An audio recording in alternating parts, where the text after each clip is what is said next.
Huu mradi unatekelezwa kwa shilingi bilioni 336. Shilingi bilioni 336. Hivi ninavyozungumza na nyinyi umeshafika 50% ya utekelezaji. Malengo yetu ifikapo Disemba mwaka huu mradi huo umekamilika.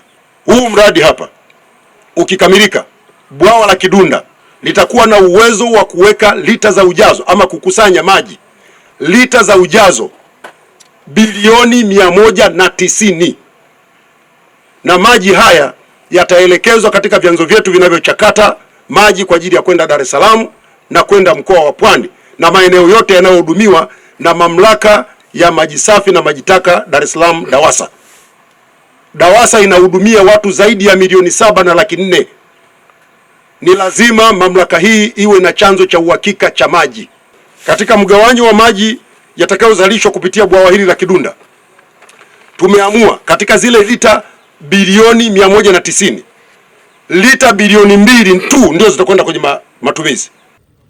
Tupo katika mkoa wa Morogoro na huu mradi upo katika mkoa wa Morogoro. Kwanza naomba mpokee salamu kutoka kwa mkuu wa mkoa wa Morogoro, kakaangu Adam Kigoma Malima. Na mimi napenda kuchukua nafasi hii kuwapongeza viongozi wa mkoa wa Morogoro. Mkoa ni shwari. Mkoa huu huko tulikotoka ulikuwa ni mkoa unaotajwa sana kwa migogoro ya wakulima na wafugaji. Sasa hivi hakuna migogoro. Mheshimiwa mkuu wa mkoa akishirikiana na wakuu wa wilaya wamekuja na ubunifu mzuri. Wamekuja na mradi unaitwa Tutunzane. Umeanzia Mvomero, umekwenda mpaka Kilosa na unakwenda kwenye maeneo mengine ya mkoa wa Morogoro.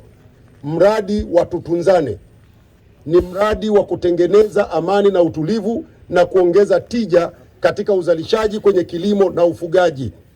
Kupitia mradi huu, viongozi wa mkoa wa Morogoro wanashughulikia migogoro ya wakulima kabla haijaleta madhara.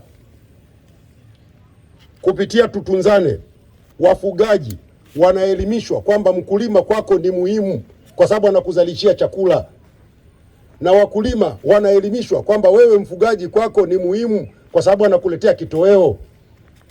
Wanawekwa pamoja wazungumze. Ndio maana Morogoro sasa ni shwari. Viongozi kuanzia kwenye ngazi za vijiji wakisikia changamoto wanaita wahusika, wanazungumza. Lakini hata kabla hakujatokea changamoto, wafugaji wanaelimishwa kwanza kuheshimu mipango ya matumizi ya ardhi. Eneo ambalo lipo kwa ajili ya mifugo litumike kwa mifugo. Eneo ambalo lipo kwa ajili ya kilimo litumike kwa kilimo. Mkulima usiingilie eneo la wafugaji, na mfugaji usipeleke ng'ombe wako kwenye eneo la kilimo. Lakini cha pili, wanahamasishwa mkulima lima katika eneo dogo lakini kwa tija, na mfugaji fuga kwa tija.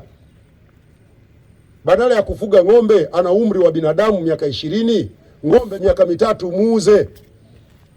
Lete ng'ombe mwingine, fuga katika eneo dogo, mnenepeshe kwa wakati upate faida.